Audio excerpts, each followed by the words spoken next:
my name is Allie Schmidt. This is my dad, Dan. He owns Caitlin's Glass. Thanks, Allie. Things like doors and windows go into making a house. But when it's your home, you expect more, like the great service and selection you'll get from Caitlin's Glass. Vinyl replacement windows from Caitlin's come with a lifetime warranty, including accidental glass breakage replacement. Also ask for custom shower doors and many other products and services. Call 962-1636. Locally owned with local employees for nearly 30 years. Caitlin's Glass, the clear choice. Welcome to the BeTempered podcast, where we explore the art of finding balance in a chaotic world. Join us as we delve into insightful conversations, practical tips, and inspiring stories to help you navigate life's ups and downs with grace and resilience. We're your host, Dan Schmidt and Ben Spahr. Let's embark on a journey to live our best lives. This is BeTempered. Jesus, we thank you so much for your love, mercy, and grace. I thank you for your presence in this place. Holy Spirit, just have your way in our words, in our time. Anoint this conversation that not only would it be uplifting and life-giving to each one of us here, but to everyone you want to share it with, to everyone you want to talk to everyone you want to touch. So Jesus, I just thank you. We lay this podcast down. We lay our lives. We lay down just everything we have. And we just ask that you have your way here. Thank you for all the technical details and everything that has to get recorded and done just goes so smoothly, and you just guide our conversations through peace. And we love you, and we're so grateful. In your holy, precious name, amen. Amen. Amen. That wasn't that hard. Yeah, you will. So it was funny. I was actually at a prayer thing last night, and they did requests and, whatever. And so I got a ton of travel coming up with my kids and chaos and stuff. And so I asked, and then there was this kid there. I say kid, he's probably like 25, but there's a kid, and he was an intern when I worked here. And so the director, Keith, was like, "Hey, Eli, you pray for him." And I was like, "Better be good." And he's like, okay, no pressure. Right. Oh, that's awesome. Well, what's up, everybody? Welcome to the BeTempered podcast, episode number 59. 59. Today's guest is someone who didn't just preach faith. He lived it with boldness. He lives it with boldness and sacrifice. Pastor Jeff Travis, along with his wife Elizabeth, helped lead and grow the Eden campus of the Community of Faith Church, starting in 2014, pouring into their local Ohio community, which we'll find was new to them, with a passion and connection for discipleship and spiritual growth. But their journey didn't stop there. In 2022, the Travis family took a step of radical obedience. They left behind comfort, security, and familiarity in the U.S. and moved to one of the most dangerous regions in the world for human trafficking, the Thailand-Myanmar border. Did I say that right? Yeah. That's good. They're partnered with Life Impact International and now lead efforts through New Life Commission, bringing hope, healing, and the love of Jesus and displaced families, at-risk children, and survivors of exploitation. This isn't just a story of global missions, it's a story of trust, saying yes when the call costs everything. Jeff? Wow. It's an honor to have you here, man. Well, now I feel like it's an honor. Jeez. I feel like I just need you to intro every morning of my life. And I'm like, oh, this is amazing. Just set the alarm to that, right? Yeah. Can I have that just recorded? I'll wake up. I can do it. I'm good enough, smart enough, and doggone it, people like me, Yeah, I try my best. I did all that research on the internet and searched your name, and then it just spit that out. Wow, that's amazing. If you Google my face, the only picture comes up, I have a pink mohawk type thing going on. Really?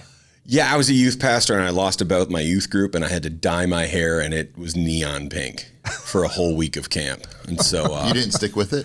No, oddly enough, I didn't. What was really funny was the person at the time I was working at a really conservative church, shirt, tie, 90% of the people are old. And I got it dyed on a Friday, but that Sunday I had to lead worship. Oh. And so before church, the pastor had to get up and explain, by the way, he's not off his rocker. It's for the youth. It's for the kids, he got them 25 to go to camp and now he has pink hair, But that's what happens when you lose a bet. Yeah. I blame my wife because at first I was just going to have to wear pink shirts all week. And she's like, nuh-uh, get the hair. Thanks, honey. Well, man, we appreciate you making the trek all the way from Thailand just for this. You know, it's worth it. We took 35 hours of travel, and it was really great. Spent 9 hours in Seoul, Korea, which was really fun with 3 little kids. Yeah. But it was awesome. And so, yeah, no,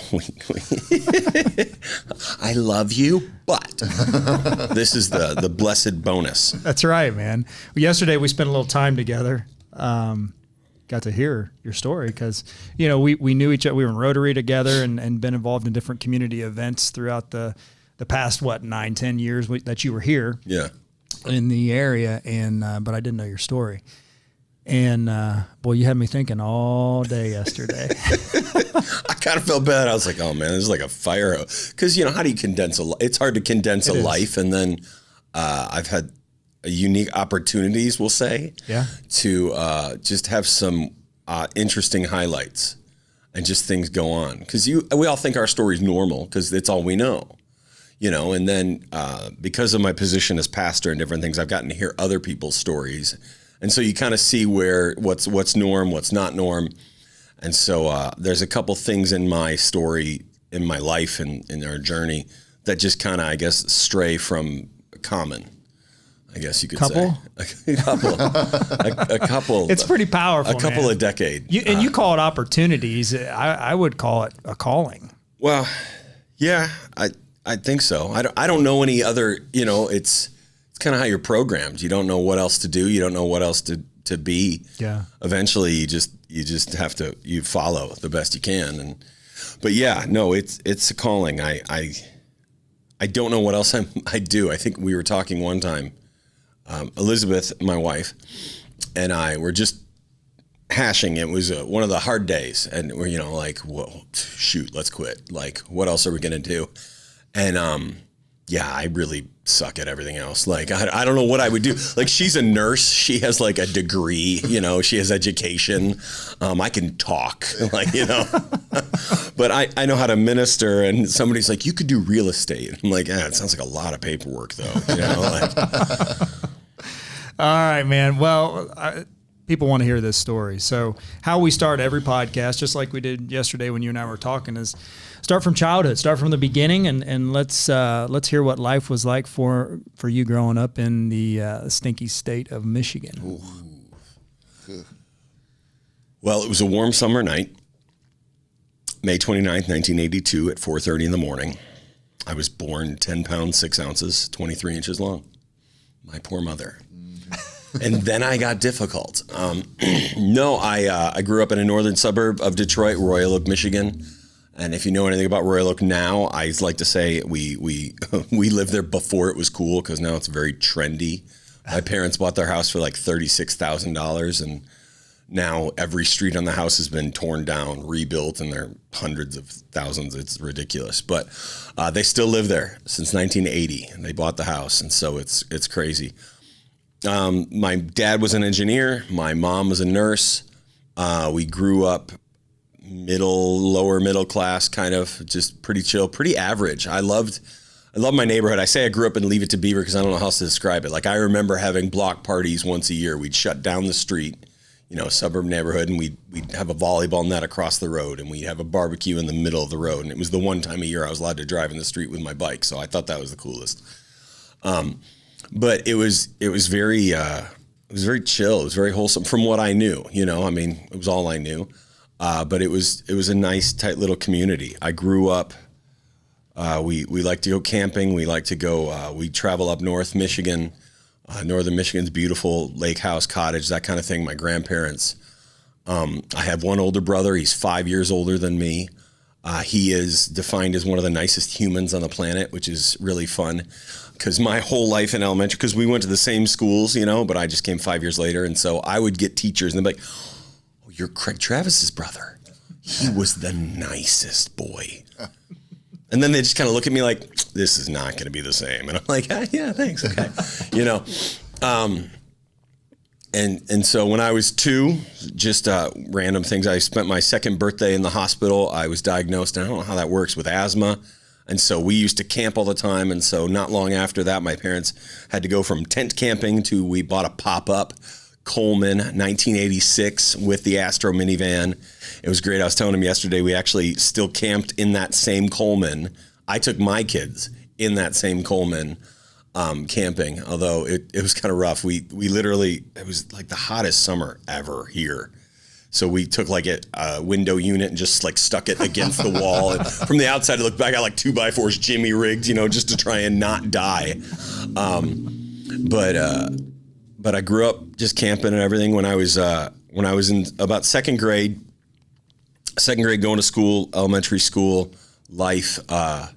They started noticing some issues. So I was diagnosed learning disabled in reading and spelling. Now this is the 80s. I don't think, if you go now, they have very different skill sets, but I don't think we had a lot of skill sets then to explain things, to understand things, to figure things out.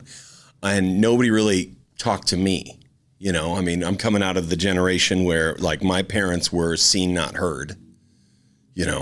I can remember my dad telling stories about being a kid. You go somewhere, like they'd go visit someone and he and his sisters would literally just sit on the couch and be quiet, and the grownups would talk and the grownups would go do the thing. And they literally just had to sit there and be like, that was life. And so I don't think they knew how to explain to a 7-year-old, hey, we don't know why you can't read. But I can remember I'm sitting next to this kid in class one day. I think this is in 3rd grade now. And his name is Tim Kirkman. And I remember looking, we had spelling words. And I just remember so clearly, like he had violin and I had like cat. And I was like, well, that's not the same. Like, I don't know what's going on. Like something's different. But I got pulled out of recess for a whole season in 2nd grade, which was, not fun because I was the ADHD kid who had too much energy to know what to do with. And I would sit in a room alone with this teacher who was working on their like special ed degree. And it really pushed me in a really bad way because I didn't have the skills, and nobody seemed to around me have the skills to tell me what was happening and why. Because I wasn't labeled dyslexic, because a lot of times I was told like, you see the letters backward? No, I see what you see. It's just not working. Something's not connecting. And so I actually started to assume it was my fault. I started to assume I was stupid and a failure. I started to assume all these things, and nobody in my life was able to give me an outlet that was different. So I started really struggling with depression in like 2nd grade, which I look back now and I'm like, geez, that's terrible. Like, I'm 7 years old, and I was at a weekend retreat with church, and I talked to a friend of mine. We're just walking through the woods, and I actually started talking to him, hey, how would you kill yourself? And he's like 8. So obviously he had this emotional maturity and wisdom about him that it just freaked him out. And he went and told the counselor. And so then everybody's having the conversations with, what's going on? What's wrong? And I don't know how to feel. I just don't like myself. I don't like life. I just assume I'm having these feelings like I assume I'm failing, I'm wrong, and I'm stupid, and this is dumb.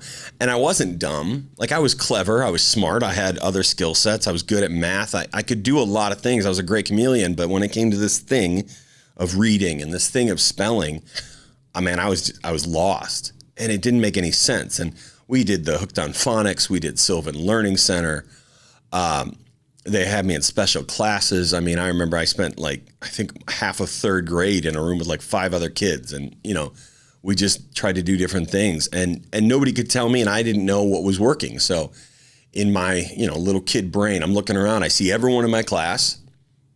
They're in the same teacher. They're in the same room. They're getting the same education, and they're getting it and I'm not. So obviously I'm the problem, And so I started really struggling. I can remember by 3rd grade, I still remember this night where I'm sitting in my room and I'm just open like notepad, spiral notebook, and I'm just writing feelings, so to speak.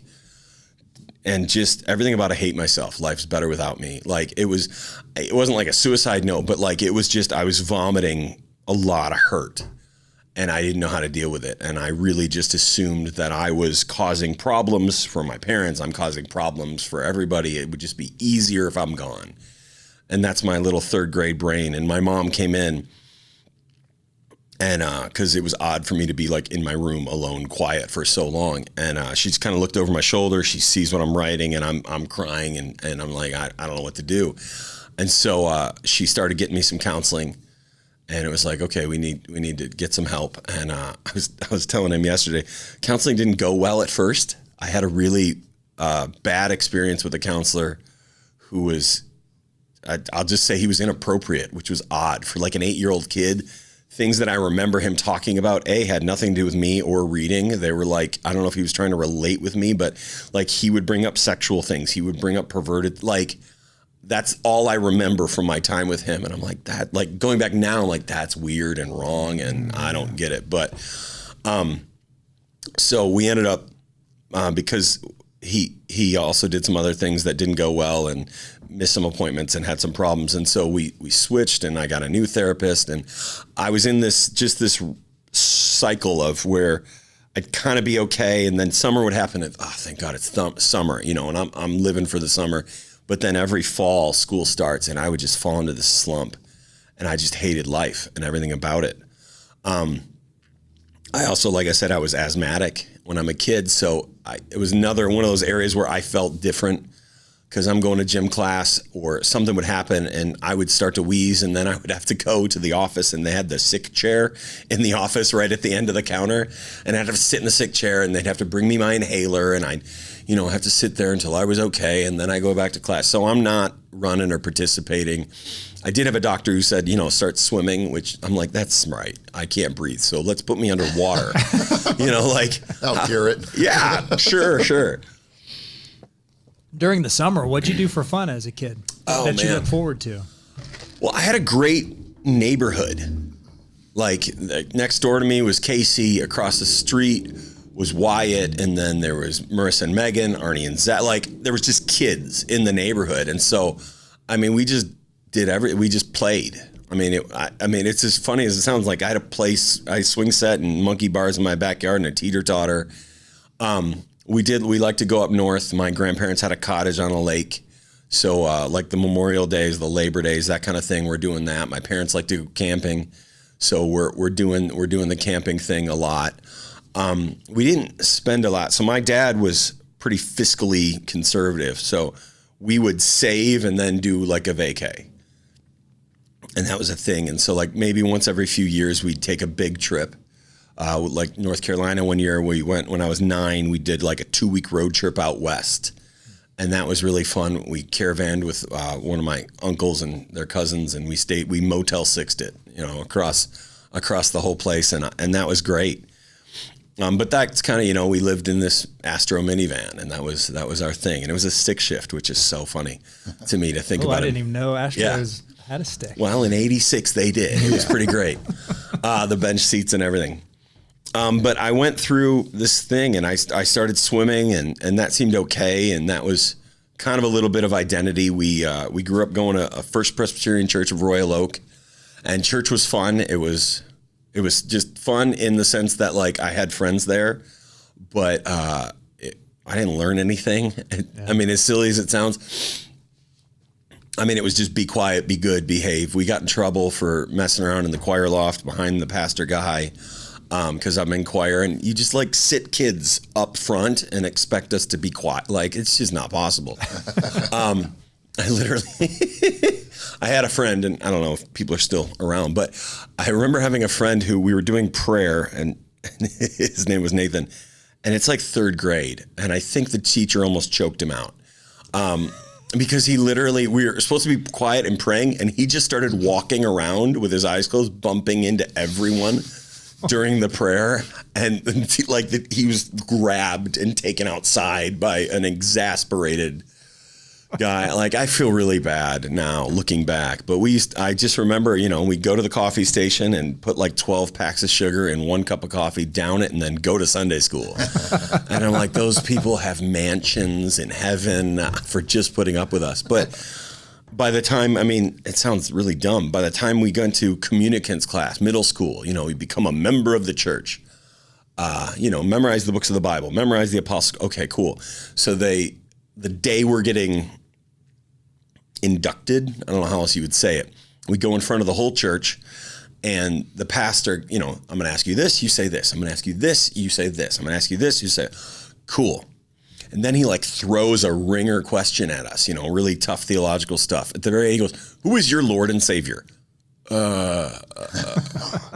didn't rehearse that one. Like it was so funny because we're like, and the same kid who wandered and bumped, he goes, Jesus? And we're like, yeah, that guy, hey, we're in church. That's the answer, right? And everyone laughed, but I'm like, thinking back, I'm like, wow, we were dumb. Like we didn't get it. Yeah. But when I was 7, around that same time, I had an aunt who took me to a power team meeting. And she, it was awesome. I mean, I thought it was so cool. They're breaking handcuffs. They're blowing up hot water bottles, breaking bricks. Oh, God is stronger than me. You're like, I'm 7. I'm like, please, yeah.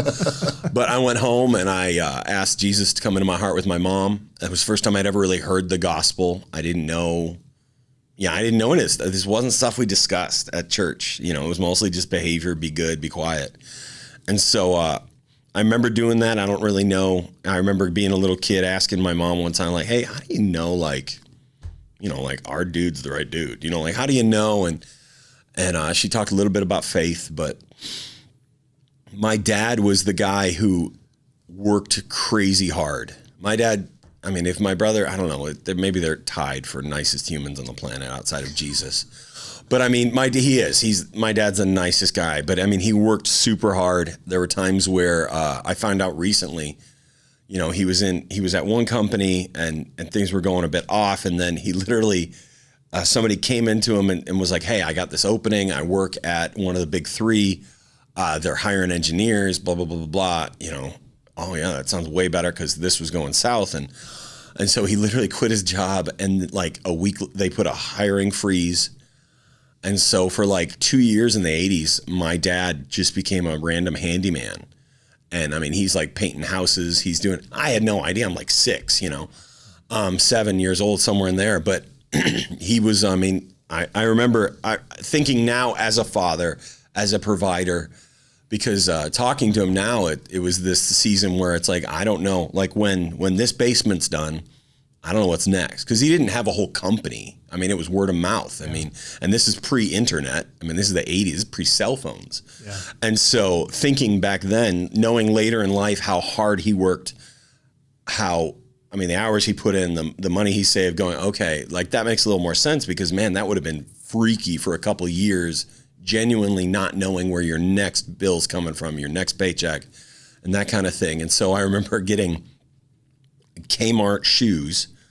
My mom found $2 shoes and they were gray and Velcro. And this was long after I knew how to tie, but I got 3 pair of these gray Walmart or Kmart shoes, and I wore through them till my toes were exposed, and then she'd swap them out and I get the exact same pair again.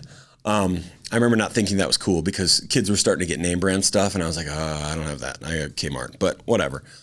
So I grew up in church, around church, just be good, do the right thing. It's cool. My dad was good. He did the right thing. My brother was perfect. He did the right thing. Like it was that, but I was struggling. Another counselor by 5th grade, new one. I'm just playing with toys. So I'm assuming it was like a play therapy thing because I don't remember ever talking to him, but I played with things. And then by 6th grade, there was a man named Mr. Reed. And for some reason, I think he reminded me of my grandpa because I just liked him. I talked to him. I opened up and I just started talking about hey man, like I'm having dreams where I'm walking into rooms and I'm dying. I'm having dreams where I just feel like worthless. I'm having like, these are all my feelings. And it just kind of went into this repetition of this is just my life. It's just up and down. I'm going to be okay for a little while. I'm going to be terribly depressed. I got really good at masking. My whole identity as a child just went into this idea that I'm a failure. It's my fault, but I'm terrified of being exposed. I don't want to, no one can know this. I don't want people to know this. So I'm going to set the narrative for my life. I'm going to show you what I want to show you. I'm going to distract you from what I don't want you to see.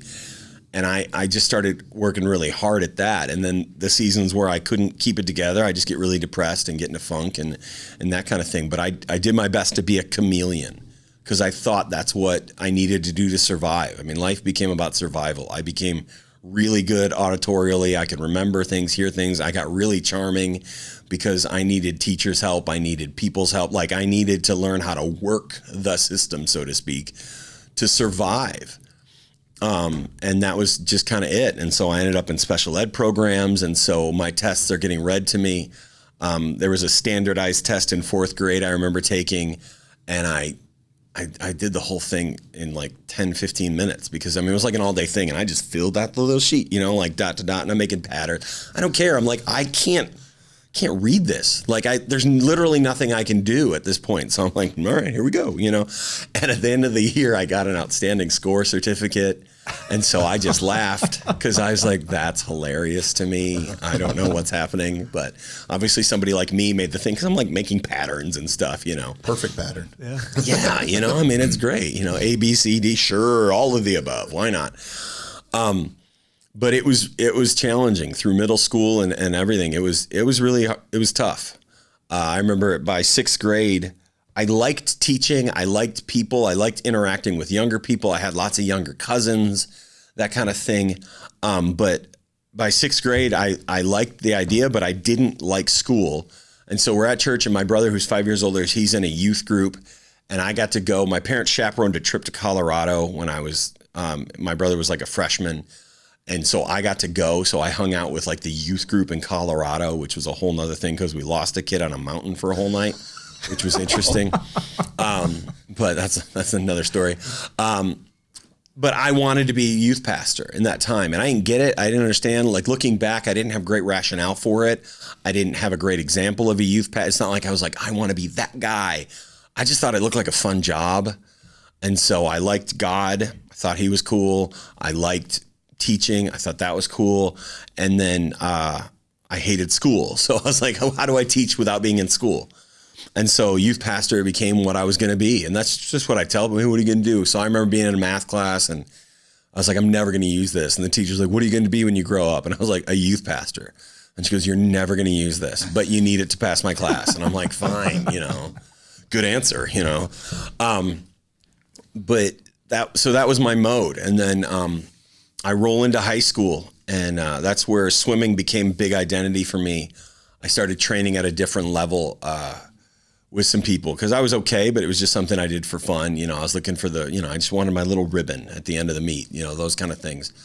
And then by high school, though, I started training with just a different team and high school team, and the coach was a lot different and pushed really hard.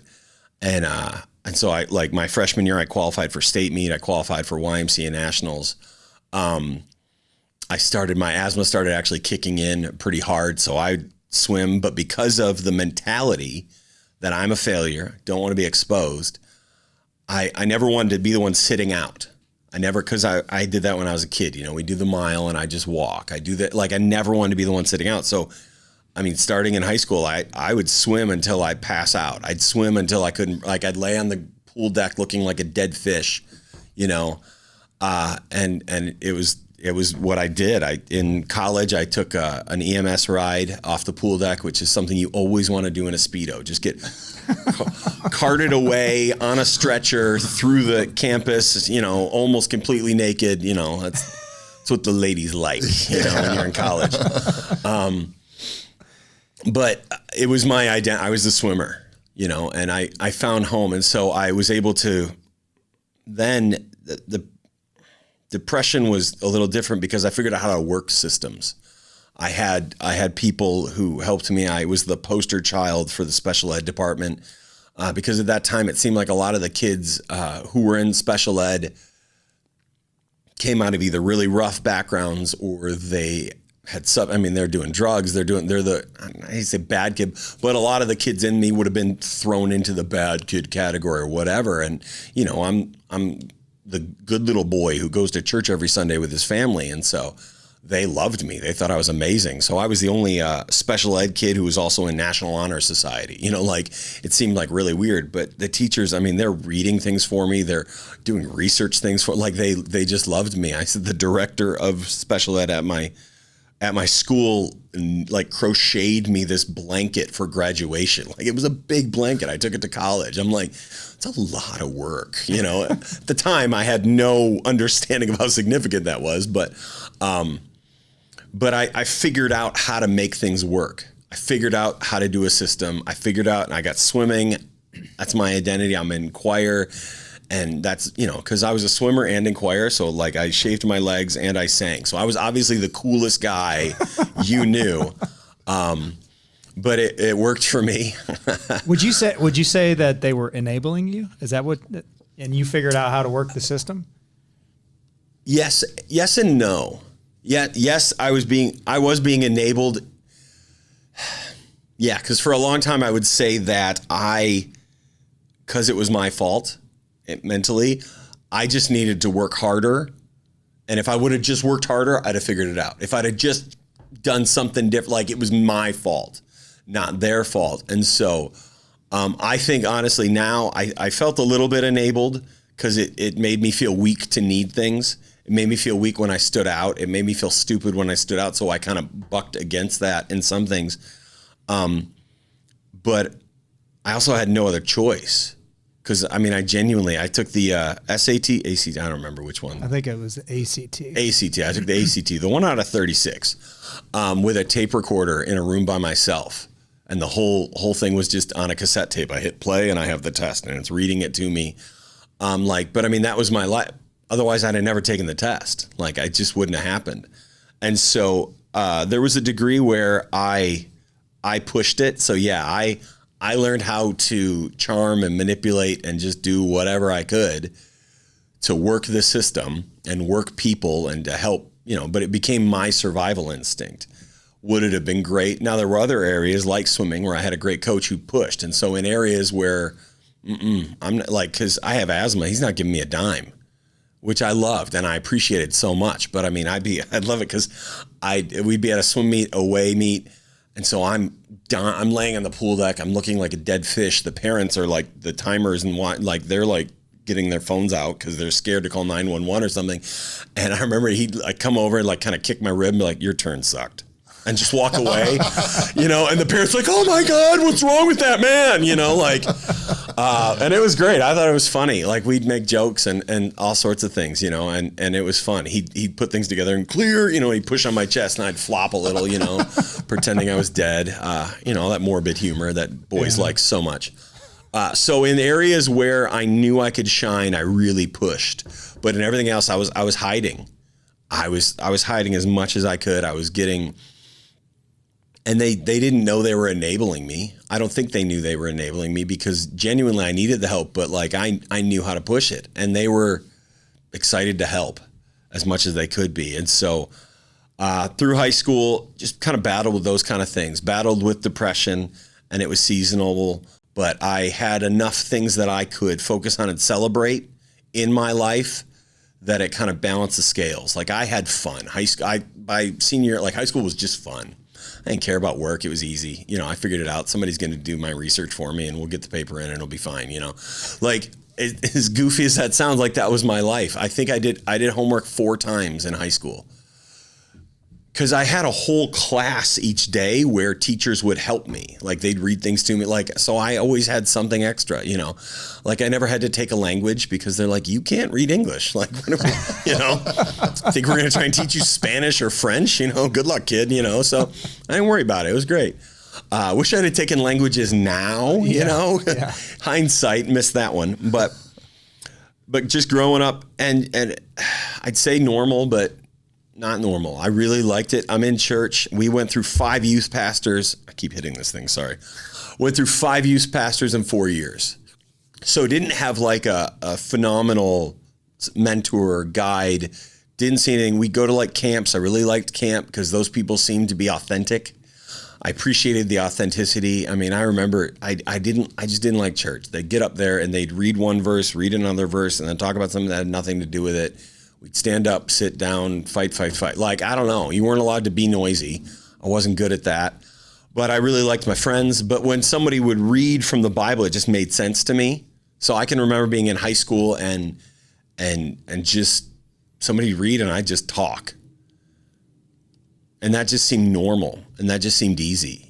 So I was the good little church kid.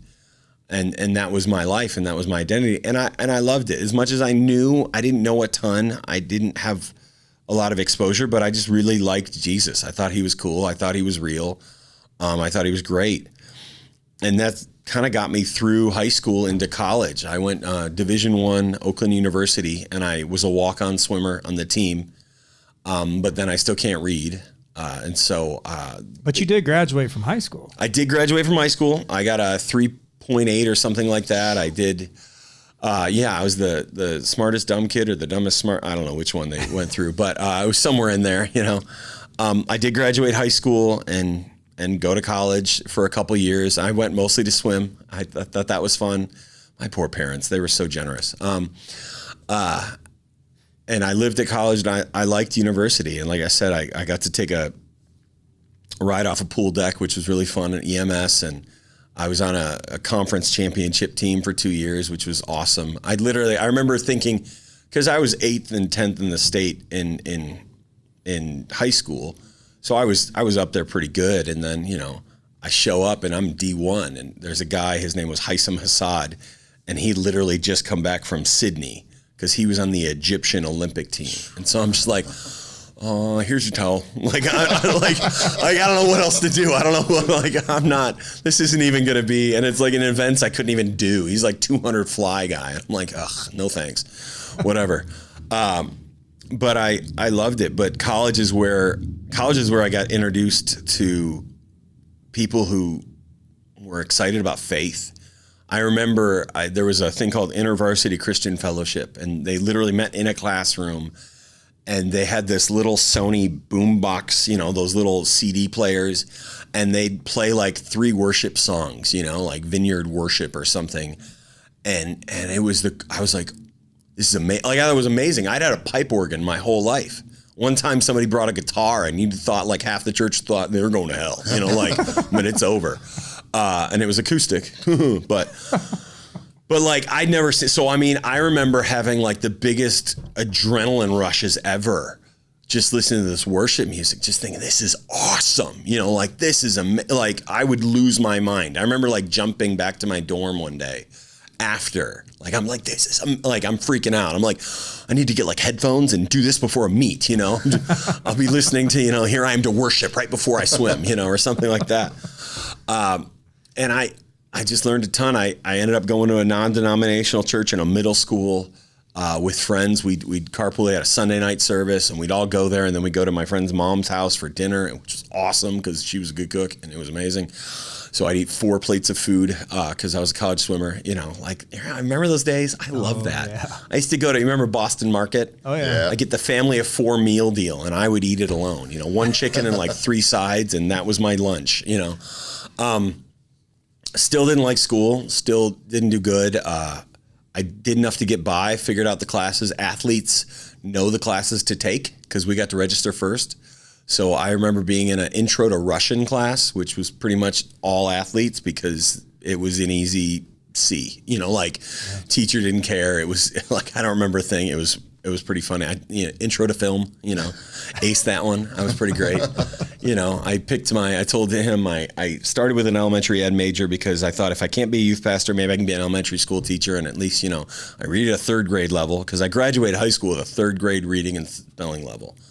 I was like, well, if I teach 2nd grade, I should be good. This is my thinking. And so that was my first thought. And then elementary ed was too hard. And so I saw an Simpsons episode where a football player got hurt, and the doctor's like, well, it's okay. You can fall back on your, major in communication. And the guy who's hurt, he's I know it's not a real major. And I was like, that's what I want right there, buddy. So I switched to communications. That was my major. I'm waiting for Ben to say something. I was going to. My life is based on Simpsons episodes, apparently. So's Dan's. Yeah. Yeah. It's been a cultural, shifter. But I'm in college and I'm swimming, and my first year in college, I started getting rotator cuff and bicep tendonitis in both shoulders. And that's really bad, but we're training. We're in the pool 5 hours a day, 6 days a week. And so it was a lot. And so I started seeing the trainer. I started beforehand. I'm heating. Afterwards, I'm icing. They're stretching me out before. And then I spent the whole summer in PT going and just trying to figure it out. And then it just wasn't getting better. Still, I'm like taking a shirt off hurt. It was pretty ugly. And I had a pastor. I had a pastor so my cousin married a man, and they pastored a church. Now, these are people I know and I've known them my whole life, but they're holiday cousins. I had a ton of cousins. My mom was one of the baby of 5, and then her siblings had like 1 million kids. And so it was just, I had 18 cousins. And then their cousins had kids, my cousins had kids, and like, it was just a whole thing. And so, he was dramatic, and he helped me. We went on I met a kid named Brad, and Brad and I were both walk-ons. And so we became buddies, but Brad loved Jesus. He was a Baptist kid. And he wanted to go into ministry. He thought it was amazing. He was a researcher. He was a little more type A than me, but we were just goofy together. And it was fun. Like for our championship meet, he and I, cause we'd shave our heads cause we're swimmers, we'd shave everything, but we didn't make finals. This is D1 championship meet. So we literally painted our whole skulls, the school colors, and it looked pretty trippy, right? But we just go to the meet and we'd just be running around the pool deck with these black and gold glowing heads. It was before I knew what Blue Man Group was, but that's what we looked like. But he and I, my freshman year, we went spring break. We were like, we're going on an evangelistic road trip. We're going to save the world. And we raised enough money. And by raised enough money, I mean, we literally had a glass jar of change for gas. We knew we had enough money-ish to get to Fort Lauderdale from Detroit. And we stayed with friends and family and anybody we knew along the way. But we also had no idea what we were doing. So I call my cousin and I'm like, I think I know this guy and he's like a pastor or something, so he can tell us what to do. So I call up and he meets us for lunch and we talk and he's telling us this stuff that he sees. And in my experience, the Bible is an old book. That stuff is great stories. It probably happened. That's awesome. But nowadays you just be quiet and behave. That's about it. Like there was no connection between the past and the present. And I remember sitting we're at this national Coney Island, and he's just talking about things he's seeing, from like Jesus doing miracles to hearing God, to being led by the Holy Spirit in different things, and talking to people and seeing salvation. And we're like, like we're drinking this in like you're a rock star. Cause in my mind, it was like the Bible came to life right in front of me and somebody else was living it. And it was so different. And then he gave us $60 for our trip and we're like, this is amazing, But we went on a road trip. I don't remember talking to anybody about Jesus. I remember eating out of the trash. I remember taking a shower in a Baskin-Robbins bathroom, sleeping in the car, and different things. But it was a lot of fun. Well, fast forward, I see him again at Memorial Weekend right before school. Hey, how's it going? You're the swimmer. What's it look like? I might have to quit because my shoulders and this thing. And he tells me, he says, and I love it because he knew where I was. So he's like, well, you could do that, or we could pray for you, get you healed, And then he kind of laughed and I'm like, yeah, that's fine. Good joke. But push came to shove. End of September, already taken an EMS ride off the pool deck, and then I'm done. Like, I'm just kicking. I'm not swimming. I'm not using my arms. Like, I'm done. And so I called him and I'm like, hey, are you serious? Like, this is I got a Hail Mary, what do you got? And he says, come find out. And so I remember telling people, I told my coach, I told my friends, I was like, I'm going to go get my shoulder fixed. And that's just how I said it. I didn't say I was getting prayed for. I was like, I'm just going to go get my shoulder fixed.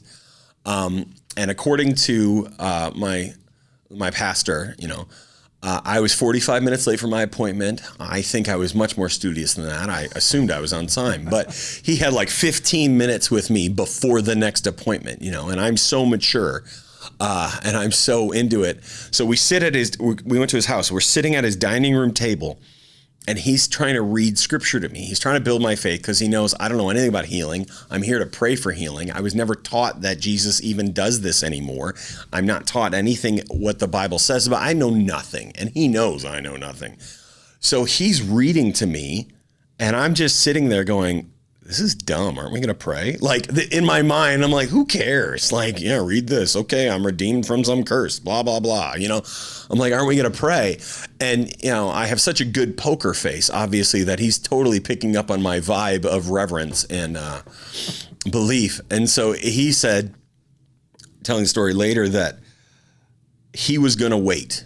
He's like, I wasn't going to pray. I was going to reschedule, do another appointment, maybe be on time this time, you know. And he said he just felt the presence of God. So he said, well, if Jesus is here, you know, he can do what he wants. All bets are off. So he put his hand on me, started praying. I remember hearing, I swore it was him for years until I talked to him later, but it just said, make noise. I had no idea what that was. I started praying in tongues. I didn't know what that was. I'd never heard of that, but I'm just making noise and it's just flowing out of me. And I'm like, okay, cool. And all right, thanks. And I leave and I just went to practice and I never had a problem again. My shoulder got fixed. And I was like, well, that's cool, you know, like, but it was what I thought would happen. Like, I was just like, okay, that's going to work. And I don't know why. I had no basis for this. It was grace in abundance beyond anything, because he made up for my ignorance and everything else. And it was crazy. So that kind of tripped me up, because I'm like, okay, there's something more. And so that whole year, Brad and I have this idea we're going to go to Bible school. We want to go to Bible school. And so Brad's a researcher and he's just hammering it. So like every week he finds, well, man, there's this Bible school. We should go. Oh yeah. That sounds amazing. We're gonna go there. And then 2 weeks later, oh, what about this one? You know? And so we're just going through it. And I remember, I was like, well, what about, you know, where he went to school? The pastor, you know, I mean, it seemed to go pretty well for me. And so find out where he went to school. And so for spring break that year, we went on a trip and we visited 3 Bible schools. We went to Chicago, we went to Tulsa, we went to Denver, and they were all interesting. And it was weird because the one I ended up going with, I was raised Presbyterian. It was more of a charismatic Pentecostal. And so I was like, this is weird. I have no idea what's happening. People are praying, people are running, there was a lot of demonstration. Now, I went to like a prayer meeting for Bible school students at a Pentecostal So yeah, it wasn't like an outreach. It was like a church, you know, it was a church service. But I'd never been to anything like that. I'd never even seen anything like that. And so I literally left the meeting. I was like, hey, I called them. I'm like, what are they doing? Why are they like, what the heck is going on here? You know? And my friend who was raised Baptist, he left. He's like, this is weird. I'm out, you know? And so it was one of those things. We went back to school, finished up the year. And I kind of knew, hey, I'm going to go to this school. And I didn't know why. Like I was good even then, because my life has progressed of, I got to follow. I got to learn. I got to lead. I got to learn to hear his voice. I got to learn. I didn't know back then. I just kind of, I heard somebody say it, like they knew in their knower. Like I just knew in my knower. When you read in Acts, it seemed good to the Holy Ghost and not, like it just seemed good. I was like, I'm going to go to that school. I didn't have like the facts, because Brad, I loved him because he was a researcher. Like he would know everything about a place and he would have all this information. And I was the opposite. I'm like, I think that's a good one. Okay, let's go. Do you know the founder?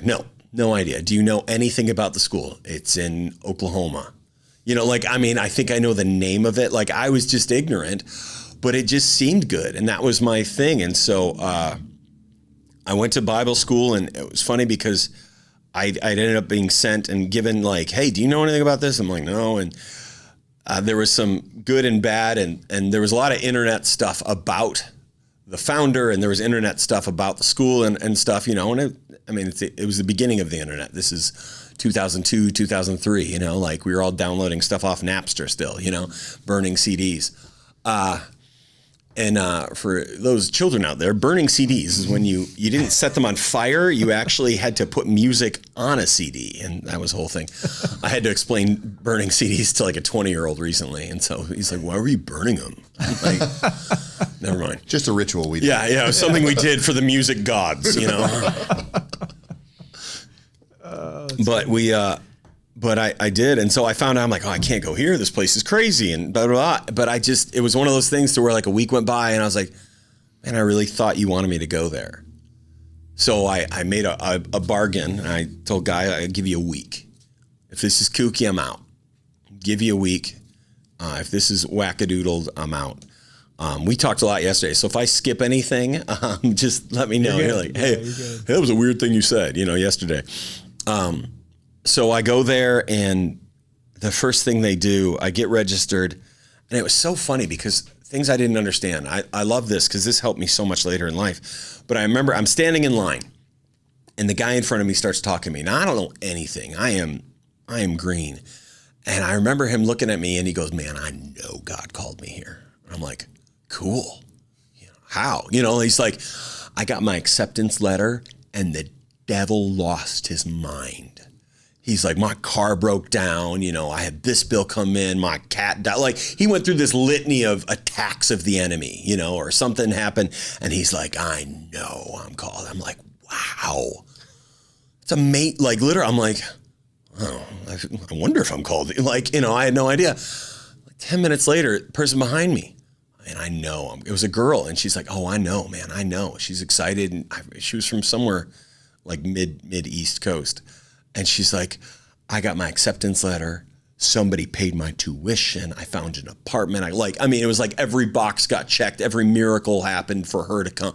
I know I call. I'm like, crap, now I don't even know if I'm supposed to, because I was like, I just thought I was supposed to come. Like, I didn't have these circumstances. I didn't have these things. And so I remember just looking at it, being so confused, because I assumed just by looking around, everyone was smarter and more spiritual than me, because my mentality is still that I'm a failure and that I'm hiding it. So I got to fake it, because that went through high school, that went through college, that went through everywhere. I'm faking and hiding everything. I'm swimming until I die because I don't want to look weak. I'm charming and funny and trying to be the life of the party, even though I didn't drink. So I didn't drink, I didn't smoke, I didn't do anything. I was the DD, but we'd have swim parties. And I was trying to be the life of the party as the only sober guy there. Like, cause I wanted the spotlight where I wanted it. And it was just all these insecurities I didn't know how to deal with, but I thought I was hiding them really well. And so I found identity in swimming, and then I found identity in girls. I was charming. I knew, I was good with the ladies, like that kind of thing. And so then I went to Bible school, and there's no swimming. And, I'm not really, it's Bible school. It's not like you're supposed to be hooking up with, so I had this huge identity crisis to where I didn't know who I was or what I was. And I struggled with depression that first year in a totally different way than I had before. And I'm like, I'm in Bible school. Am I depressed? But I was like, I don't know who I am outside of this, which was kind of good, because then I started learning about these ideas of who you are in Christ. There's all these tons of verses. Paul would write things about being in him. You are the righteousness of God in Christ. You are more than a conqueror through him And so I'm learning this stuff, and it really helped me. But for a while, who I was crazy shaky, because I had no idea. I was charming. I was funny. I was a swimmer. I had my accomplishments, and everything I had all of a sudden wasn't what anybody cared about at that time and in that place. And so we go through this thing, but I remember being there. And so I'm in that line after the, hell broke loose, and then heaven opened up. People, told me about how obviously I didn't know what I was doing at Bible school. And they handed me 2 grocery bags of books, and these were my books for the year.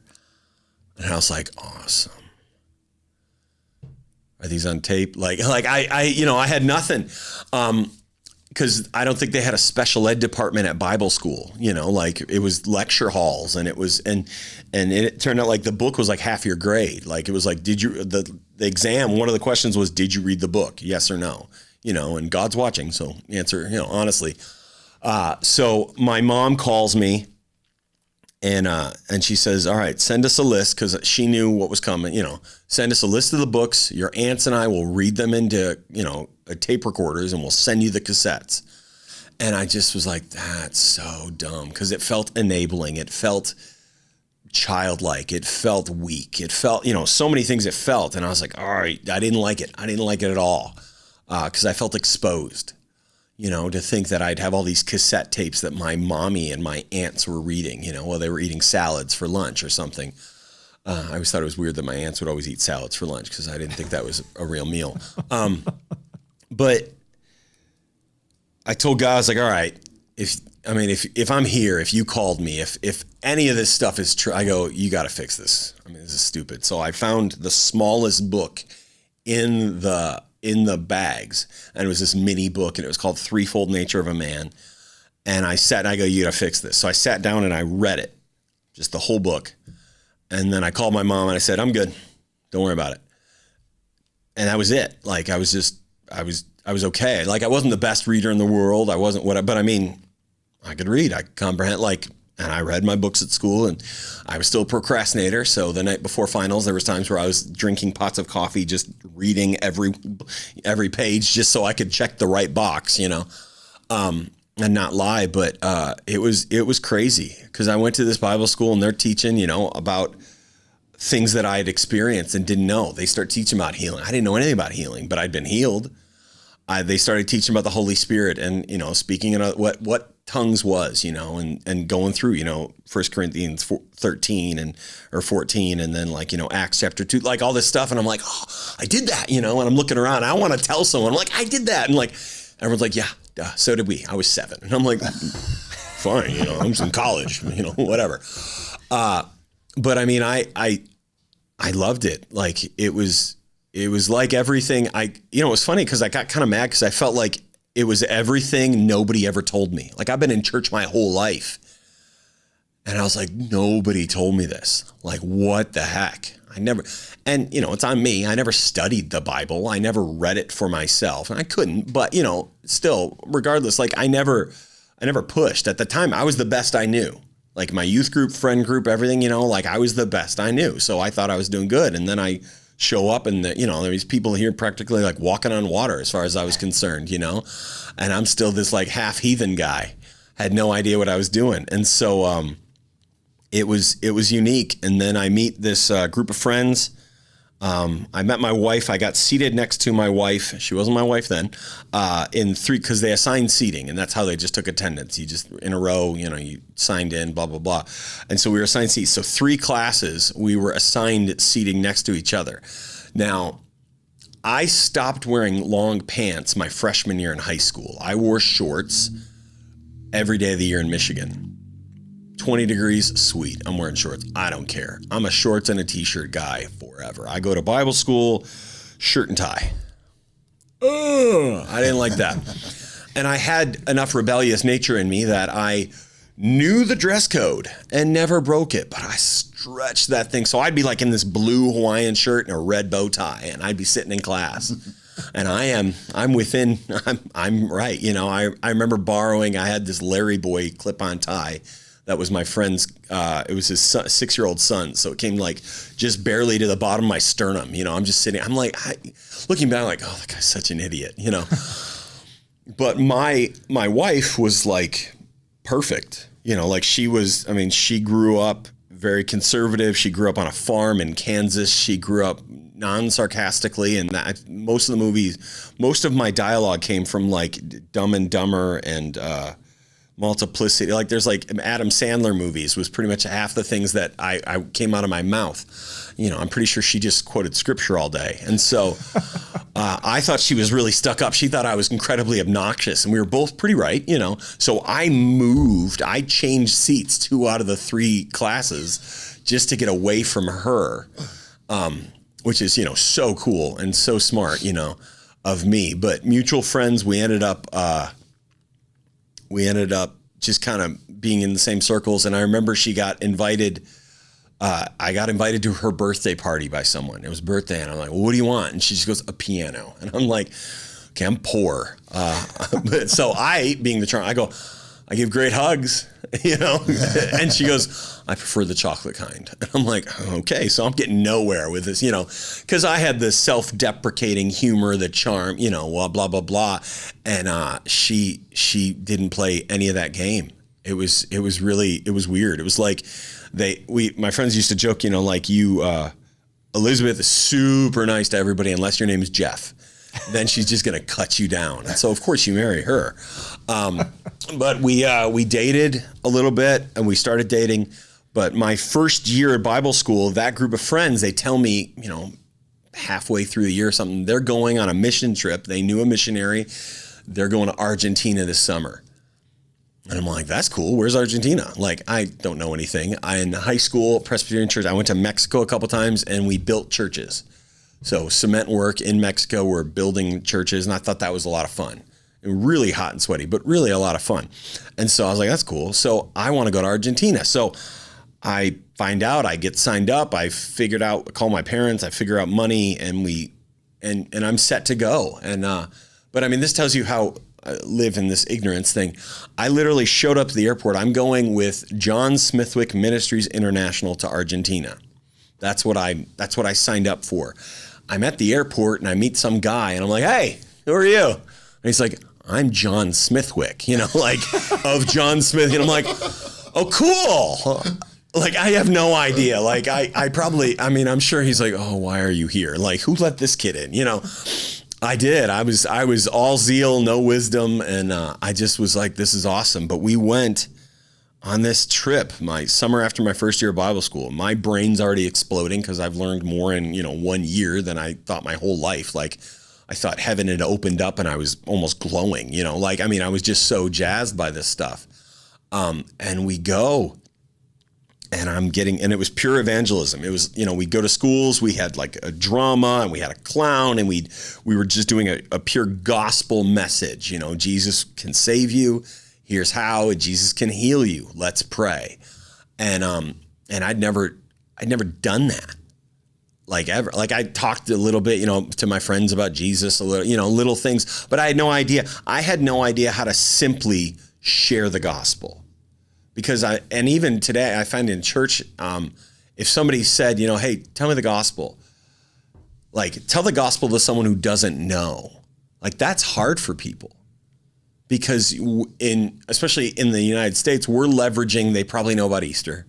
They probably know about Christmas. They probably know so we're leveraging so much culture, but like to be able to start from zero. So this man, John Smith, was trained by somebody who was going into India and talking to Hindus who have millions of gods and all sorts of things. So like the gospel started at, the one true God who created heaven and earth. Like we got to go all the way back and start from the beginning.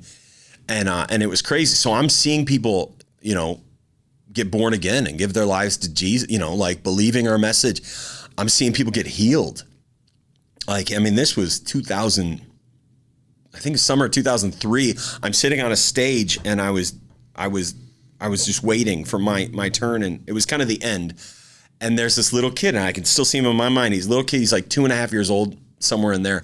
And he's playing with his foot. Like he's just grabbing it and messing with it. And I'm like, oh, he's a cute kid, because all kids are really cute, all over the world. They're adorable. But I'm just watching him playing with his foot. I thought it was cute. And his mom is talking and she's sharing a testimony and stuff. And I have no idea. And then I find out that his foot right above the ankle, like his bone was like bent. So his foot was bent. So he'd been like walking on like the side of his foot his whole life. And when we prayed, his foot just popped straight. So this kid wasn't playing with his foot. He was trying to figure out what was so different. And like, he doesn't know. His leg just popped straight. And now he's walking normal and he's fine. And I'm just like, God, I'm freaking out. This is I'm living in the Bible. This stuff is real. It blew my mind. I remember watching, there's this short, husky guy, and I remember seeing the videotape too. I'm watching, and it's like this, do you know people who do kombucha? Have you ever seen those things where they have like they ferment stuff, and it's this thick, slimy thing that grows on the top of people who do, it's gross, but whatever. But like, it's the closest thing I'm watching the cataracts drip down his face. And it's like this slimy lens. That's the closest thing I could see. It was this milky, slimy lens, and I watched it just running down his face. And he could see just fine. But if I had 12 contact lenses that were cream white, like that's the closest thing I could, and I'm like, this. So I lost my mind. I thought this was the greatest thing ever. I'm going to do this I loved it. I loved preaching. I understood the gospel now. I can do it. So went to Bible school second year, did the youth ministry thing. And then the whole time I'm trying to learn how to hear, because everything I'm hearing about, everything I'm reading, like Holy Spirit leads, Bible leads. I mean, the founder of the school, I mean, he had stories, Bible school. And I mean, he had stories of Jesus talking to him and showing up, like just crazy stuff. And you're like, yeah, I want that. You know, you think it's awesome. And so I'm working on, I remember my first year, I'm like, I'm here 2 years and I'm out. Like, this is terrible. Beginning of the year. But I remember by like November, it's like, all right, I might do a third year. You know, we'll see. Who knows, you know, and then by March, it's like, I'm probably going to do a third year. And then by May, it's like, I'm doing a third year. And I started to notice in my life how he would just kind of work on me and how I would. So over the years, it was kind of like in September, I 20% knew, you know, by November, I 40% knew and so in my life, one of the things that I've tried so hard is I now know, okay, if I'm at 20, I know where 20 is going. So as I've grown in walking, as I've grown in faith, as I've grown in learning all this stuff, I've gotten better at not waiting till I'm 100%.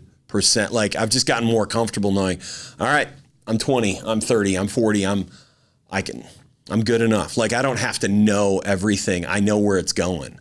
Like, I know the voice, I know the check, and learning how to know that. I remember, for me, it was always like trying to hear God and be led. It was always like the old radios in the car where you're trying to find that station. So you're tuning it. You go a little bit this way, you went past it, you go a little bit back, and you're just always trying to fine tune. And for me, it was just learning how to hear, learning how to train my ear, learning how, you know, my wife tried to teach me how to play guitar, you know, and it was just knowing how, because she was a musician and she was a worshiper, and, you know, she was amazing. She's awesome. But knowing how to do all that stuff and learning. So I started that progression of just really trying to work on, how do I hear? How do I know? You know, watching these cool things happen. So second year, I'm doing the youth ministry thing. I'm coming home. I'm working in the summer at the church that I went to, where the pastor, you know, prayed for me to be healed and all this stuff.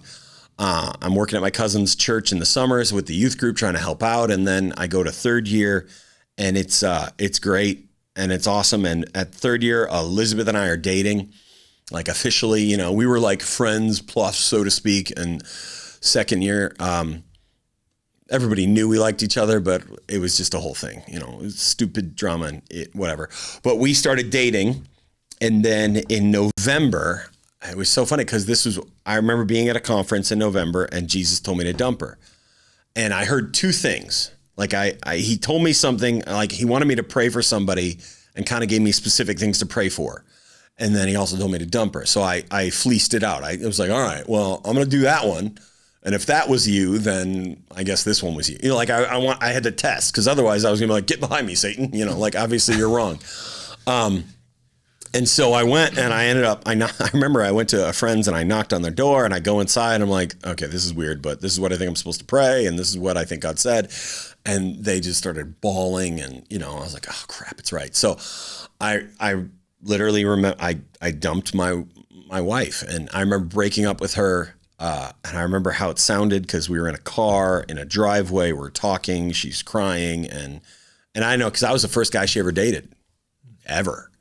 And so it was just really weird. Now we're friends, and that's weird. And we're at Bible school, and that's weird. But so we finished and we graduated, and I ended up having to I did third year School of World Missions, which mean at the end of the term, my final project was like a 6-week internship. And so I went and I did a 6-week internship with a South African missionary. And it was ridiculous. It was crazy. It was crazy because it was different than the mission stuff. So I'm going on mission trips every year with this same evangelist. And so I'm seeing a different side, because this guy's living there. He's got kids. It's different. And man, he lived on this property, and it was like I was going to say 8 kilometers. I've been in Thailand too long.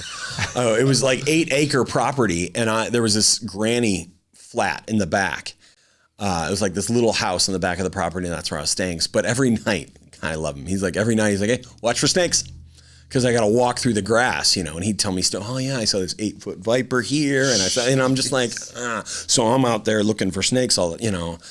And he just like really enjoyed messing with the intern, you know, which I totally understand now. But I remember laying in my bed one time in the thing, and I'm just laying there, and it's white walls, and I mean it's pretty simple, and things in different climates are mostly made out of cement. But I looked over, and a spider, I watched it kind of come. There was like a wardrobe, clock cabinet. It came off the cabinet and then started crawling down the wall. And I looked, and it was bigger than my palm, and I ain't sleeping until I'm dead. Like I'm laying in bed going, And I got it down, and I took a picture of it at the time next to my Bible, and it was like almost as wide as my Bible, and I killed it, eventually, but I was like, I ain't sleeping with that.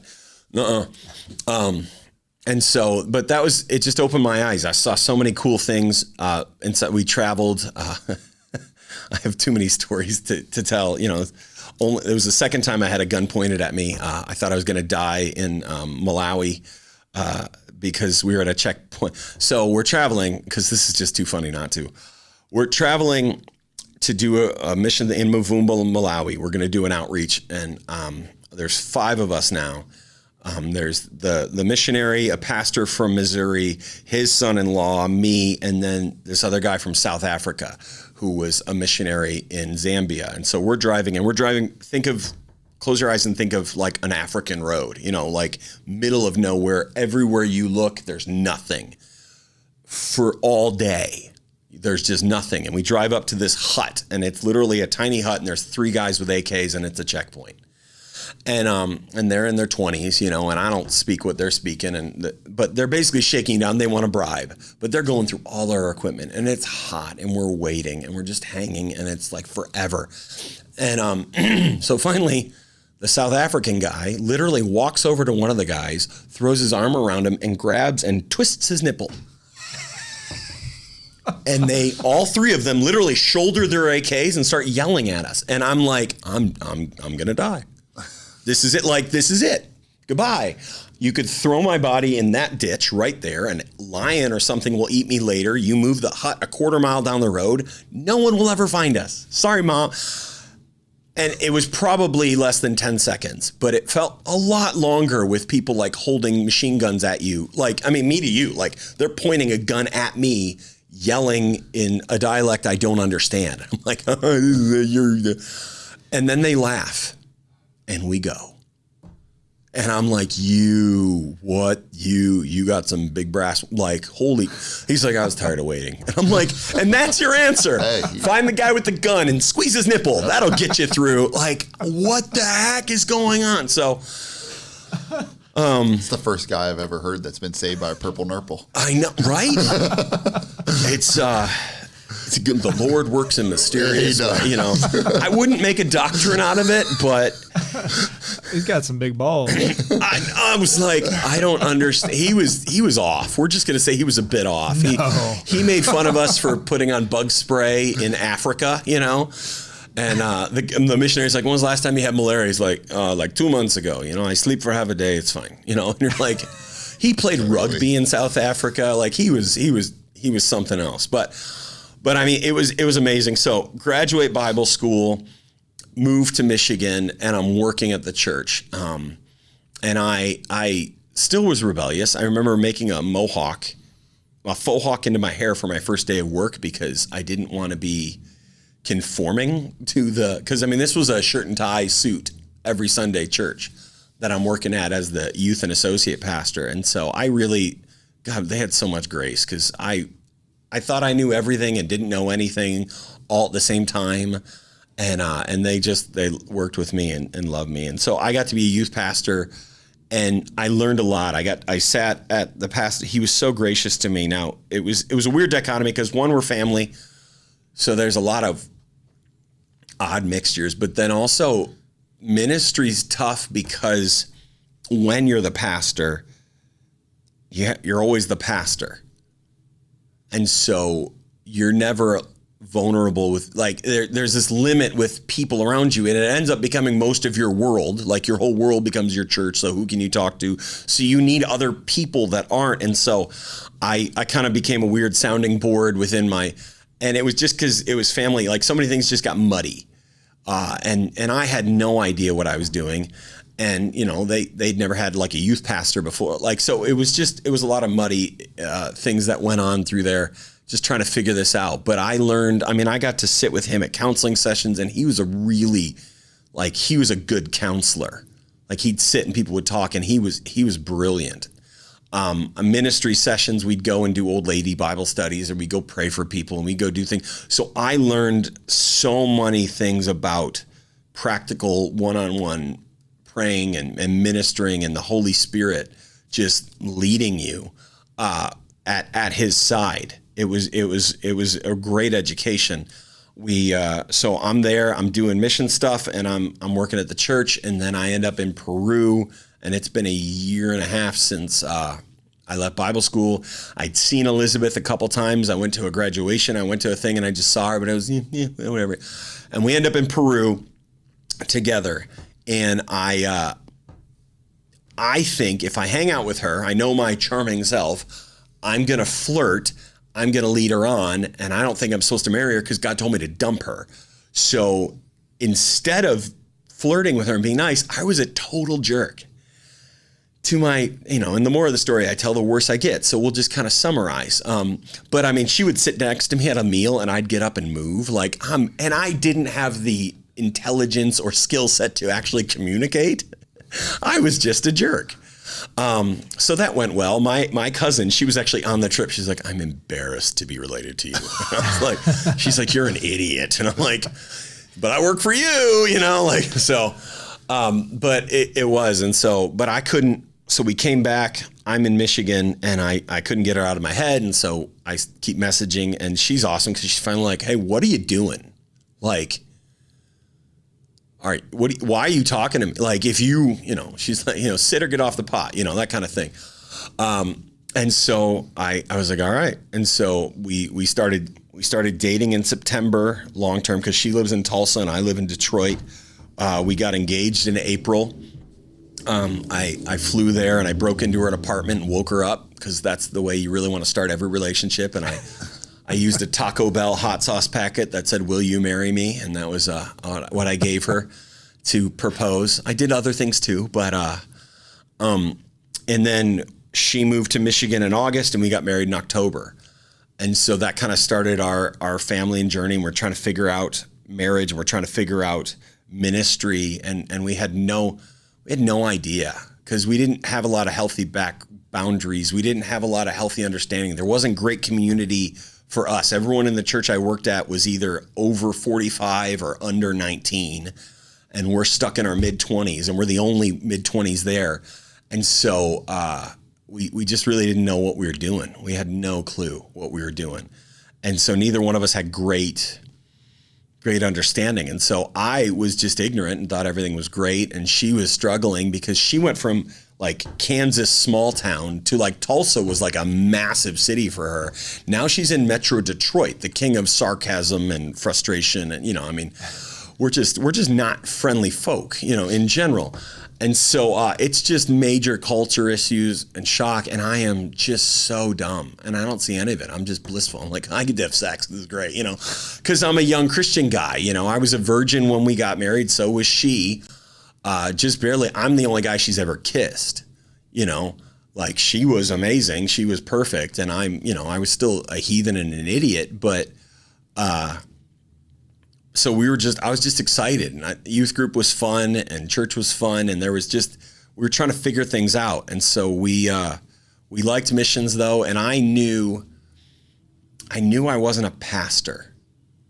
Like, if I'm looking at the fivefold ministry, because my boss, we couldn't have been more opposite. Now, he was very outgoing, and when two people are loud, you just assume they're similar, but he was an artist. Like, he's an artist. Like, I remember he would make a sculpture, have it bronzed, and sell it. Like, that's how he paid for his wife's wedding rings. Like, he was an artist, and it was so easy for him. He didn't understand why everybody couldn't do it, which is really frustrating, but whatever. So, I mean, if he said it's black, I said it's white. If he said it's up, I said it. Like, we couldn't, my dad's an engineer. My brain was engineering. His brain was, artist. Like, we couldn't have been more different in how we did things and operated things. So it was just, it was always just different. I knew I wasn't that. Like, I'm not a pastor, because he's like a shepherd of the flock. And that was like his his skill set and his calling and his gifting was amazing. Like he was great at that niche. And so I knew I wasn't that. And we really liked missions. We liked the outreach. The guy who did our wedding was John Smithwick, the guy I met at the airport. But he performed our wedding. My wife worked for the missions organization before she moved to Michigan. And so we're just trying to figure all this stuff out. I remember, oh man, this is big. Because I was freaking out before I started dating Elizabeth again.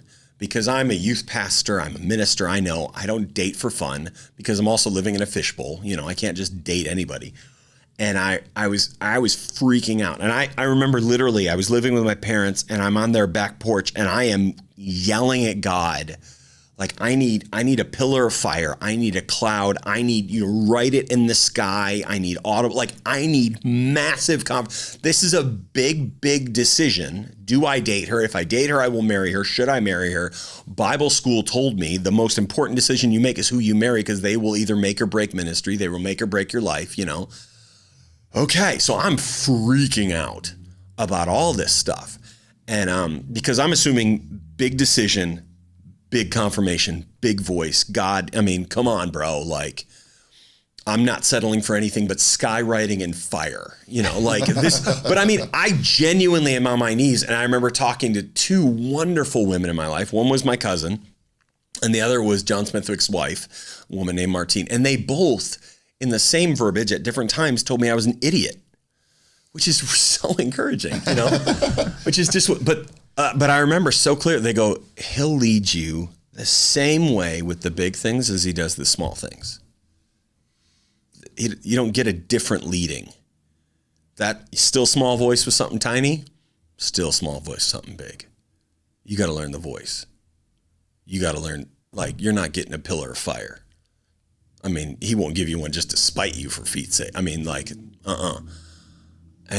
when they said that, man, when it clicked, it just oh, well, then I know exactly what to do. I was waiting for all these other things, but on the inside, in my knower, I already knew.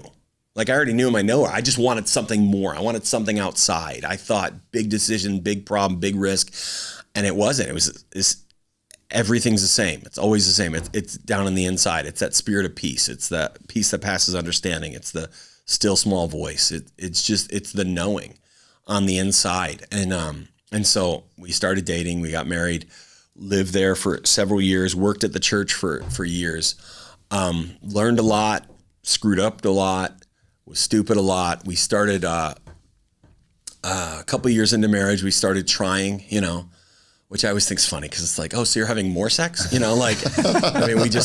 say trying, but we started trying to have kids and it didn't go well. And we didn't kind of understand it, you just think, because we're also faith people, so I'm just God's going to do it. I'm a righteous man. I'm a righteous woman. We're doing things right. We got married. This is going to work. And we went about a year and I went, and nothing's happening. And then I went on a mission trip for a week. I took a student. And when I came back, my wife met me in an airport. She's got this hoodie on. And I still remember it. Her sister, who was living with us at the time, literally took the student aside. So it was just me and her. And she unzipped and it said mommy on her t-shirt. And I lost my mind and yelled a lot of things. And some of them weren't Jesus-y. But I was excited. I just came off a mission trip. I don't know why I had so much, junk in my mouth, but it came out. I was shocked. I couldn't believe it. And it was cloud nine. It couldn't be better.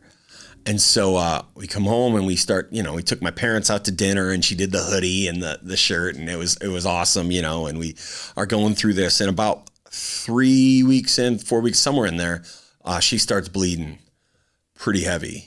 And so at 6 weeks, and she's freaking out. She's a nurse. She has a much more, and I'm not there. She tells me what's going on, but I'm not experiencing it like she's experiencing. So I'm I'm sure it's fine.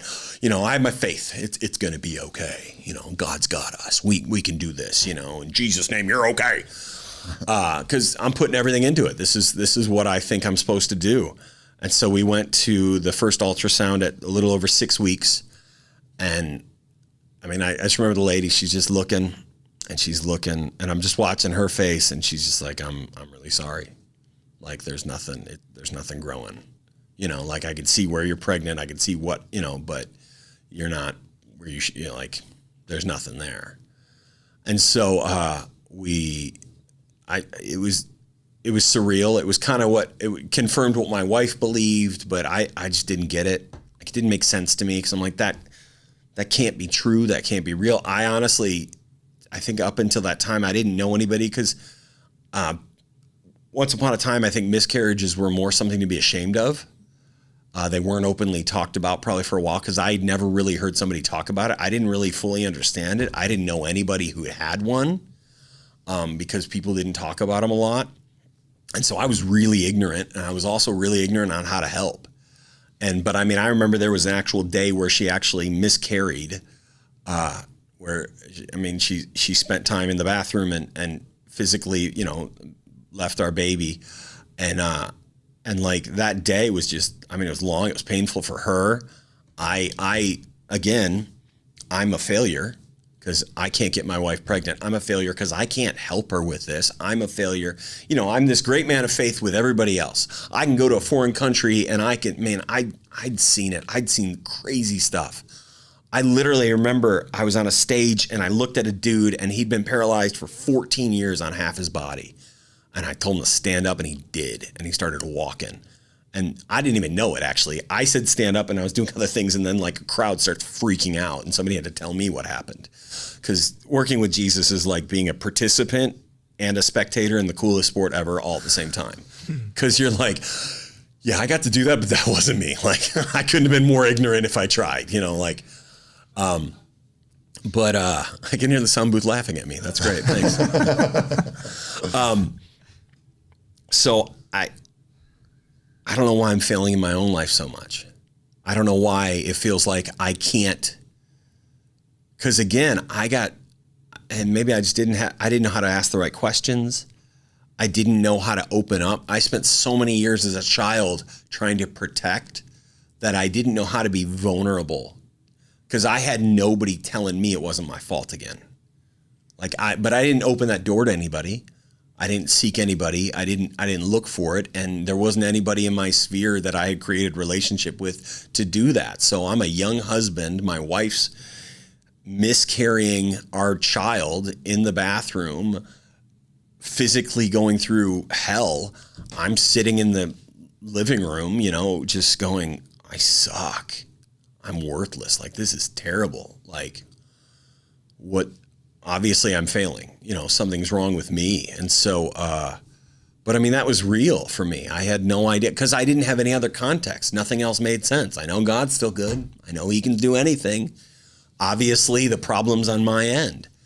And I just went into that loop and internalized it. And that was my mentality for everything. And so everything, and that really carried through. Every time there was something I did wrong or right at church, you know, however it went, it was my fault.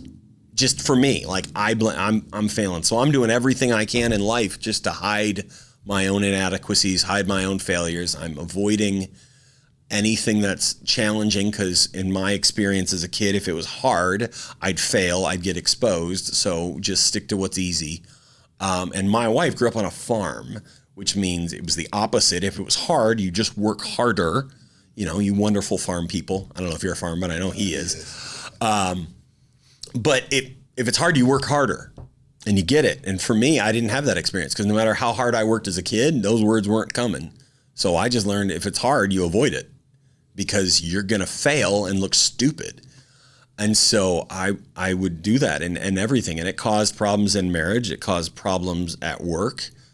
It caused problems because I'm just taking the path of least resistance wherever I can. Not realizing it, not consciously, but I mean, this is just mentality survival mode. And then a couple years in, so we're still trying, we're still going through it. And then in 2010, I was talking to my boss and I remember giving him 2 years notice. I said, I think I got about 2 more years in this position. I really think I'm going to do mission stuff. I really think I'm going to go and travel. I really think, that's what I'm really called to do is missions. And so he was great. It was funny because to the month, he's like, all right, well, it's been 2 years, you know, like we'll figure it out. You know, I was like, oh, okay. You know, but we were like, okay, what do we do now? So we transitioned to me kind of being on itinerant. We started a ministry. It was Jet Ministries, Jeff, Elizabeth, Travis, Jet. Man, we were clever. That's a little plane logo, you know. Super cool. And I'm trying to itinerate. We're raising funds. I'm going on mission trips with John Smithwick, and then I'm paying for like my own meet, like we call it crusade or festival. So like he'd have one in this town, and I'd sponsor one in this town, and I'm preaching there, and he, and it was great and amazing. But I didn't have great skill sets. I didn't have a lot of organizational leadership. Like I just didn't have a lot of stuff. My wife's a nurse working her butt off, paying the bills. I'm fixing up a house we bought, which I had no idea what I was doing anyway, and trying to start this ministry because I think it's what I'm supposed to do. And 2012, I go down to this conference, and I remember going down there, and I'm trying to connect with people because that's what you do. You have to go and make connections and smooge. I can come preach at your church and blah, blah, blah, blah. And I meet some people, but I'm not making any great connections. I met some guy, and I thought he was pretty obnoxious, but everybody knew who he was. And he was very sarcastic, and I was like, this is really confusing because the last conference I went to, I'm wearing a suit and tie, and this one, that guy's in a T-shirt. Like, this doesn't make sense, What's happening?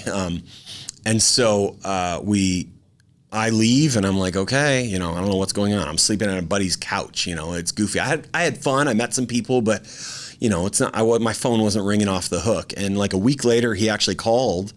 This guy's name was Justin, and he just said, hey, I think you got a lot of stuff that I have. Like, you're like me, and my church in my area needs more of that. He goes, what are you doing? I was in Troy. He goes, what are you doing in Troy, Michigan? Who are you? What do you do? And why do you do it there? Was, I think, his thing. He said, come on down, check us out. And so I literally drive down to Lewisburg, Ohio, which was really hard to find on MapQuest at the time. I had to print off the pages to follow the step-by-step instructions for all you kids who have no idea what that is. But I'd never been in a town so small in my whole life. Like, I was like, my high school, he's like, there's like 1,500 people in this town. I'm like, this is like my high school. Like, what the heck is going on here? Like, it was crazy, but there was something about it. There was something about this church. And I would say Justin is the greatest recruiter I've ever seen. He just knows what he wants, and he's relentless. And so he's like, you're gonna come down here. And I'm like, yeah, whatever, dude. This is Ohio. I don't know how to tell you this, but I was born and raised in Michigan. I'm not a diehard sports guy, but I just know to hate you. That's all I got, And so feelings mutual. Yeah, I know. Yeah, I've heard. And so cool, man. I'm there. I see what they're doing. That's cool. It told me stuff, man. I'm really interested in your church. I'm really interested in how you do things. That's great, but no. And so he keeps bugging. And then my wife and I, in the fall, we came down, and they were doing a big outreach event, Fall Fest, and we went and worked, and she's seeing everything, and we're checking it out, and he's still bugging me. And I remember literally we got to the first light, the only light, in town, leaving, and she's like, I ain't moving to this little freaking town. And I was like, yeah, because she grew up in a town of like 900 people, in the middle of nowhere, Kansas. And so we're like, all right, cool, that's dumb. But at the meeting, it was April 20th, 2012. I'm at that same meeting where I met Justin. On the inside, I heard it. And it's just one of those things where I knew on the inside, I knew in my knower, and it was clear as day, you're moving in 2 years, get ready. And so I'm like, okay. So that's in the back of my mind all the time. And I remember going home, and I walked down the steps, she was on the couch, and I go, hey, we're moving in 2 years. She goes, where? I go, I don't know. She goes, why? I go, I don't know. She goes, okay. And that was it. Like, that was our whole conversation. And so I'm like, oh man, you're amazing, because I'm crazy. But so this whole time when Justin's calling me, when he's pursuing me, when we're having these meetings, like, I know I'm moving somewhere. I just really want to go anywhere but Ohio, anywhere but the country. I'm like, God, surely they need pastors in Hawaii. You're trying to do that. Like, Southern Cal, Jesus, I heard there's lots of heathens there. Something.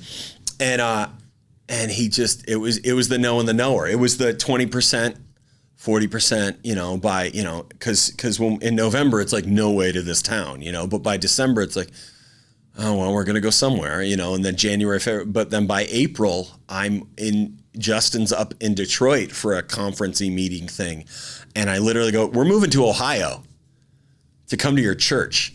And he just looks at me. Cause at that point, he's recruiting, but I think he probably did that a lot. And I don't think he knew. And just be honest, we'd been face to face. This is the third time I've ever seen him face to face, like we don't know each other, and there's not like we're not texting buddies, or like we don't talk. I don't know him. I didn't think I knew his last name, and he just looks at me, and I could tell, I was like, is that still okay? But I was like, I didn't want anything. I was like, I just think I'm supposed to come to your church. So we're coming to your church, And so he's like, okay, and that was kind of it. And so we literally sold our house, moved into my parents, wrapped up, packed everything, visited Ohio looking for a place. I remember in October, came down here, looked around, went to a couple places, saw some really bad apartments. I'm trying to remember where we went, but like thinking now, I'm like, oh yeah, we were in really sketchy parts of town, like we were in parts of weird Dayton that were just not great, looking for places to live, and nothing panned out. And we had to go back. My wife still got her job. We're still working. And it was the first week of December before I found a place, and we moved December 13th. And so a little before a week before we're moving, I already rented a U-Haul. I packed everything. And saying it now, it's like I was such a great man of faith. No, I was really just ignorant. Like I just was. I just I knew I'm supposed to go. So I went. So I prepared to go. I didn't know. I didn't know. It was like, I'm going to go get my shoulder fixed. Like he uses the foolish things of the world to confound the wise. I'm the foolish thing, apparently, because I really did. I was like, okay, we're just going to go. And so we just figured it out. And God bless my wife, because that's not a comfortable position, I think, for a woman and a mom, hoping to be a mom and all that stuff. But we did. We rented a house in Eaton, and then we came down here, and Justin starts talking to me. I've been a youth pastor, an associate pastor for several years, but I'm trying to be a missionary because I'm an evangelist. I'm not a pastor. We come down here and he's like, hey, we're starting a second campus and you're going to pastor. And I was like, you're an idiot. Because I'm not that guy. Like, I was like, I've seen the pastor's shoes. They're penny loafers. I'm in sandals. Like, this ain't going, And so he's like, all right, well, help me. I got this team. We're working on this campus. We have this plan. We have this thing going. All right, okay, cool. So we start helping. We start pouring in. We're there. Meanwhile, we're still trying. My wife and I were still trying to have kids. We left a church where everyone was old or young, but there wasn't any babies. There wasn't a lot of people pregnant. We knew people who never had kids, but we came here and it was like Preble County had something in the water because everybody's rabbits. Like there's just babies flying off the shelves everywhere. And it was awkward and it was uncomfortable, because I'm trying. But I remember the executive pastor, Keith, really good friend, but he loves telling stories on me, but he'll tell a story where he remembers me being in like the lobby at church and people going, hey, what are you doing? I'm from Detroit, because that's how he impersonates me. Apparently I used to be loud.